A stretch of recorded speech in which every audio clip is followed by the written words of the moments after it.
Hi, second graders. Today we're going to read chapters 8 and 9 of Winn Dixie. When Dixie's bald spots started growing fur, and the fur that he had to begin with started looking shiny and healthy, and he didn't limp anymore. And you could tell he was proud of looking so good, proud of not looking like a stray. I thought what he needed most was a collar and a leash. So I went into Gertrude's Pets, where there were fish and snakes and mice and lizards and gerbils and pet supplies, and I found a real handsome red leather collar with a matching leash. When Dixie was not allowed to come inside the store, there was a big sign on the door that said, "No dogs allowed." So I held the collar and the leash up to the window, and when Dixie, who was standing on the other side of the window, pulled up his lip and showed me his teeth and sneezed and wagged his tail, something furious. So I knew he absolutely loved that leash and collar combination, but it was very expensive.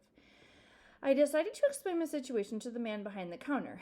I said, "I don't get a big enough allowance to afford something this fancy, but I love this collar and leash, and so does my dog, and I was thinking that maybe you could set me up on an installment plan." "Installment plan?" said the man. "Gertrude!" Somebody screamed in a real irritating voice. I looked around. It was a parrot. She was sitting on top of one of the fish tanks looking at me. "An installment plan," I said, ignoring the parrot. "You know, where I promise to give me allowance every week, and you give me the leash and the collar now." "I don't think I can do that," said the man. He shook his head. "No, the owner, she wouldn't like that." He looked down at the counter. He wouldn't look at me. He had thick black hair, and it was slicked back like Elvis Presley's. He had on his name tag that said Otis. "Or I could work for you," I said. "I could come in and sweep the floors and dust the shelves and take out the trash. I could do that." I looked around Gertrude's Pets. There was sand and sunflower seed cells and big dust bunnies all over the floor. I could tell it needed to be swept. "Ugh," said Otis. He looked down at the counter some more. "Gertrude!" the parrot screamed again. "I'm real trustworthy," I said. "I'm new in town, but my daddy is a preacher. He's the preacher at the Open Arms Baptist Church of Naomi, so I'm real honest. But the only thing is, when Dixie, my dog, he would have to come inside with me, because if we get separated for too long, he starts to howl something terrible." "Gertrude doesn't like dogs," said Otis. "Is she the owner?" I asked. No, he finally looked up. He pointed to the fish tank. "That, Gertrude the parrot. I named her after the owner." "Gertrude's a pretty bird," screamed Gertrude. "She might like Winn Dixie," I told Otis. "Almost everybody does. Maybe he could come inside and meet her. And if the two of them get along, then I could have the job." "Maybe," Otis mumbled. He looked down at the counter again. So I went and opened the door, and Winn Dixie came trotting on inside the store. "Dog!" screamed Gertrude. "I know it," Otis told her. And then Gertrude got real quiet. She sat on the top of the fish tank and cocked her head from one side to the other, looking at Winn Dixie. And Winn Dixie stood and stared back at her. He didn't hardly move. He didn't wag his tail. He didn't smile. He didn't sneeze. He just stared at Gertrude, and she stared at him. And then she spread her wings out real far and flew and landed on top of Winn Dixie's head. "Dog!" she croaked. Winn Dixie just wagged his tail a little tiny bit, and Otis said, "You can start on Monday." "Thank you," I told him. "You won't be sorry." On the way out of Gertrude's Pets, I said to Winn Dixie, "You are better at making friends than anybody I've ever known. I bet if my mama knew you, she would think you were the best dog ever." Winn Dixie was smiling up at me, and I was smiling down at him. So neither one of us was looking where we were going, and we almost bumped right into Sweetie Pie Thomas. She was standing there, sucking on the knuckle of her third finger, staring at the window of Gertrude's Pets. She took her finger out of her mouth and looked at me. Her eyes were all big and round. "Was that bird sitting on that dog's head?" she asked. She had her hair tied up in a ponytail with a pink ribbon, but it wasn't much of a ponytail. It was mostly just a ribbon and a few strands of hair. "Yes," I told her. "I seen it," she said. She nodded her head and put her knuckle back in her mouth. Then she took it out again real quick. "I seen that dog in church, too. He was catching a mouse. I want a dog just like it, but my mama won't let me get no dog. She says if I'm good, I might get to buy me a goldfish or one of them gerbils. That's what she says. Can I pet your dog?" "Sure," I told her. Sweetie Pie stroked Winn Dixie's head so long and serious that his eyes drooped half closed and drool came out of the side of his mouth. "I'm going to be 6 years old in September, so I gotta stop sucking my knuckle once I'm 6, said Sweetie Pie. "I'm having a party. Do you want to come to my party? The theme is pink." "Sure," I told her. "Can this dog come?" she asked. "You bet," I told her. And all of a sudden, I felt happy. I had a dog. I had a job. I had Miss Franny Block for a friend, and I had my first invitation to a party in Naomi. It didn't matter if it came from a 5-year-old and the party wasn't until September. I didn't feel so lonely anymore. Chapter 9.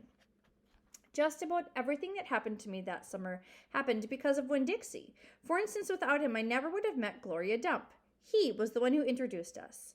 What happened was this. I was riding my bike home from Gertrude's Pets, and Winn Dixie was running along beside me. We went past Dunlap and Steve Dewberry's house, and when Dunlap and Steve saw me, they got on their bikes and started following me. They wouldn't ride with me. They just rode behind me and whispered things that I couldn't hear. Neither one of them had any hair on his head because their mama shaved their heads every week during the summer because one time Dunlap got fleas in his hair from their cat Sadie. And now they looked like two identical bald-headed babies, even though they weren't twins. Dunlap was 10 years old like me, and Stevie was 9 and tall for his age. "I can hear you," I hollered back at them. "I can hear what you're saying." But I couldn't. Winn Dixie started to race way ahead of me. "You better watch out," Dunlap hollered. "That dog is headed right for the witch's house." "Winn Dixie!" I called, but he kept on going faster and hopped a gate and went into the most overgrown jungle of a yard that I had ever seen. "You better go get your dog out of there," Dunlap said. "The witch will eat the dog," Stevie said. "Shut up," I told him. I got off my bike and went up to the gate and hollered, "Winn Dixie, you better come on out of there." But she didn't. "She's probably eating him right now," Stevie said. He and Dunlap were standing behind me. "She eats dogs all the time." "Get lost, you bald-headed babies," I said. "Hey," said Dunlap, "that ain't a very nice way for a preacher's daughter to talk." He and Stevie backed up a little. I stood there and thought for a minute. I finally decided that I was more afraid of losing Winn Dixie than I was having to deal with a dog-eating witch. So I went through the gate and into the yard. "That witch is going to eat that dog for dinner and you for dessert," Stevie said. "We'll tell the preacher what happened to you," Dunlap shouted after me.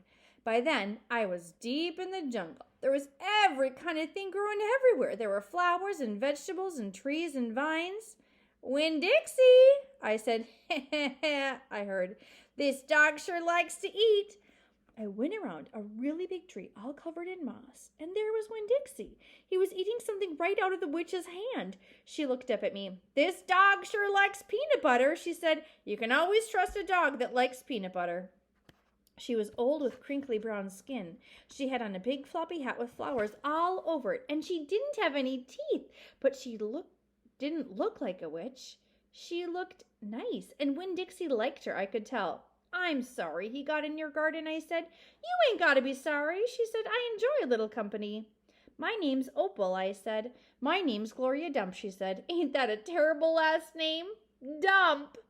"My last name is Baloney," I said. "Sometimes the kids at school back home in Watley called me lunch meat." "Ha!" Gloria laughed. "What about this dog? What do you call him?" "Winn Dixie," I said. Winn Dixie thumped his tail on the ground. He tried smiling, but it was hard with his mouth all full of peanut butter. "Winn Dixie," Gloria Dump said. "You mean like the grocery store?" "Yes, ma'am," I said. "Woo-wee," she said. "That takes the strange name prize, don't it?"